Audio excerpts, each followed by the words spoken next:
The next day. Vale. John and Blake are walking around town. Blake. So what now? John. I know of a place that brokers information, so let's start there. They made their way to Junior's, but John decided to stop. John. I know you're following us. Show yourself, or I will end you. A shadow drops down, revealing a monkey faunus. Son. Whoa, chill dude, I mean you guys no harm. John. Aside from the stalking my friend here? Blake. What? Son. It's not what it looks like. John. Failure to announce your presence, following us from a distance, and judging by the story my friend here said, you were running away from the authorities as you stole away from a boat, steal some bananas and resisted arrest. Also you winked at her. Oh no, you're totally not a creep, troublemaker, deviant, delinquent and a flirt. Son. Well, if you put it that way. Blake glares at the punk. John. Explain your purpose here and I'll decide whether to roast you or not. Son. I overheard your conversation. John. You mean you eavesdropped? Son. As I was saying, you want to find out where a large shipment of dust is coming in? I heard there's this major SDC shipment arriving at the port today. John. Best place to start, what do you think, Blake? Blake. It's worth a shot. Son. I can help you guys if you want. John. Trying to get on Blake's good side. Typical hormonal teenager. Blake just slaps John Pauldron. Son. Hey. I can tell we're the same age by your voice. John. I'm a father. And maturity is choice and not dependent on age. Even an old person can act like a child if he or she wishes. Son. Do you want my help or not? Blake. Couldn't hurt. Son. Yes. Blake. I'm starting to regret this. John. Your choice, not mine. Later on a rooftop near the docks. John using his rangefinder to be the lookout. Blake was checking her gear. Son arrives with bananas. Son. Hungry? Blake. Where'd you get these? Son. Oh. I found them. John.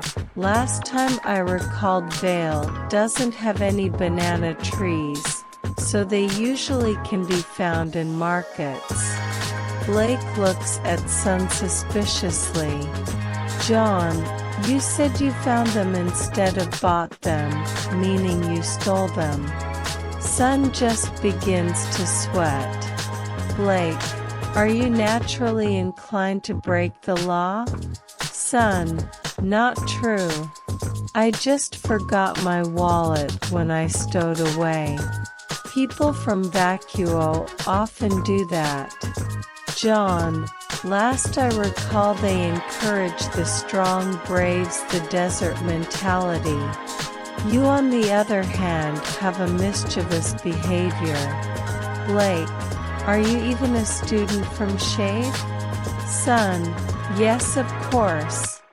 John.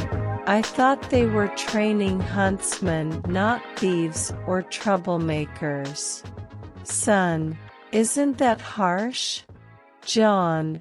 There are people who are willing to sacrifice a lot to become a huntsman, and you're abusing your chances. Son. It's all harmless. John. It makes you untrustworthy. Son deflates. John. Blake, I see something. Blake, what? Jaune, by the gates. Blake takes a look, and to her dismay the people belong to the White Fawn. Jaune, sorry Blake, but it's them. Blake, you don't have to be. I was just hoping they weren't. But I see that's just wishful thinking. A bullhead lands and someone exits. Roman, come on you animals, pick up the pace. Son, what's the Fawn doing work with a human and him of all people? Blake snaps and jumps down, charging at Roman. Son, what's she doing? Jaune, letting her emotions get the better of her. Get down there to support her. Son, what are you gonna do? Jaune, show them how a warrior fights. Blake, brothers and sisters of the White Fawn, why are you working with this scum? Roman, haven't you heard we're business partners? Son was about to say Blake when. Roman, what the hell? Then a banana peel fell on his head. Roman, you damn dirty ape. The fight continued in canon. They hear a new voice chime in. RWBY, freeze. Torchwick. Roman, well, isn't it past your bedtime, little red? Penny, RWBY, are these people your friends? Roman points his cane at them until Roman looks at the source of the cord to see what criminals fear the most. Roman thoughts, asterisk, holy shit. It's one of them. Better cut and run, asterisk. Penny attacks the Fawn indiscriminately. One of her swords flew and severed Jaune's fiber cord. Roman hops on the bullhead and escapes while other bullheads arrive to cover his escape. Penny manages to shoot some of them down. After the fight, Team RWBY arrived at the docks. Blake, listen Weiss, don't even start, because I don't care about your past.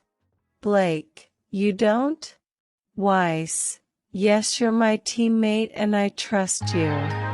Next time you tell us if you need help and not someone else.